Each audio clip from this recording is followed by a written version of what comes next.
Hi guys, अगर आप अपने वर्क स्टेशन या गेमिंग पीसी के लिए मेमोरी चिप्स यानी कि रैम या एसएसडी ढूंढ रहे हैं तो आप इस टाइम टेक मार्केट के सबसे बुरे फेज में आ गए हैं। जो 8 GB और 16 GB रैम कुछ महीने पहले 7 से 8 हज़ार की मिल रही थी, आज वो 30 से 40 हज़ार रुपए तक बिक रही है। और वहीं जो प्रीमियम सेगमेंट की रैम है यानी कि 64 GB या 128 GB की जो किट्स हैं, आज वो 2 लाख तक के आसपास भी बिक रही हैं। और आज जो हम ये सिनेरियो देख रहे हैं, लोग इसको टेम्परेरी रैम शॉर्टेज बोल रहे हैं, जिसमें रैम की प्राइसेस 10 गुना तक बढ़ गई हैं। तो मेन क्वेश्चन है कि आखिर ऐसा हो क्यों रहा है।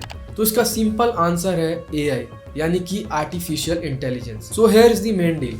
पूरे वर्ल्ड में 3 मेजर कंपनीज हैं जो वर्ल्ड का 70% मेमोरी चिप्स मैन्युफैक्चर करती हैं, सैमसंग, माइक्रोन और एसके हाइनिक्स। ये आपके फोन के लिए, टीवी के लिए, गेमिंग कंसोल के लिए और जितने भी इलेक्ट्रॉनिक डिवाइसेस जिसमें मेमोरी चिप्स का यूज होता है उसके लिए ये मेमोरी चिप्स मैन्युफैक्चर करती हैं। लेकिन 2025 में जब एआई कंपनीज ने बड़े बड़े डेटा सेंटर बिल्ड करने शुरू कर दिए जिनमें इंसेन अमाउंट ऑफ रैम का इस्तेमाल होता है एलएलएम्स मॉडल को रन करने के लिए, जिसमें चैट जीपीटी, डीप सीक और जेमिनाई जैसे मॉडल शामिल हैं, तो इन कंपनीज को आइडिया आया कि कंज्यूमर को सप्लाई करने की जगह क्यों ना इन बड़ी बड़ी एआई कंपनीज को ही HBM मेमोरी यानी हाई बैंडविड्थ मेमोरी सप्लाई की जाए। इसलिए इन्होंने कंज्यूमर मेमोरी प्रोडक्शन को बंद करना शुरू कर दिया। और माइक्रोन कंपनी ने यहाँ तक भी अनाउंस कर दिया है कि वो अपनी क्रूशियल ब्रांड जो कंज्यूमर के लिए रैम मैन्युफैक्चर करती है उसको बंद करने जा रही है। इसकी वजह से कंज्यूमर रैम सप्लाई पूरी तरीके से सैमसंग और एसके हाइनिक्स के हाथ में आ गई है।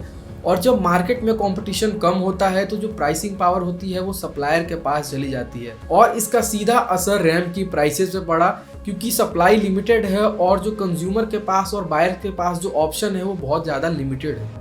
तो रैम प्रोडक्शन का उस तरफ शिफ्ट होना एक बिजनेस डिसीजन है, ना कि एक एक्सीडेंट। और शॉर्ट में बोलूँ तो रैम महंगी इसलिए नहीं हो रही है क्योंकि रैम की कमी है, रैम महंगी इसलिए हो रही है क्योंकि कंपनीज ने कंज्यूमर के लिए रैम बनाना ही बंद कर दिया है। तो ये था रियल रीज़न कि रैम महंगी क्यों हो रही है और इसकी शॉर्टेज क्यों हुई। अगर आपको ये वीडियो अच्छी लगी तो मेरे इस चैनल को लाइक करें, सब्सक्राइब करें और शेयर जरूर करें।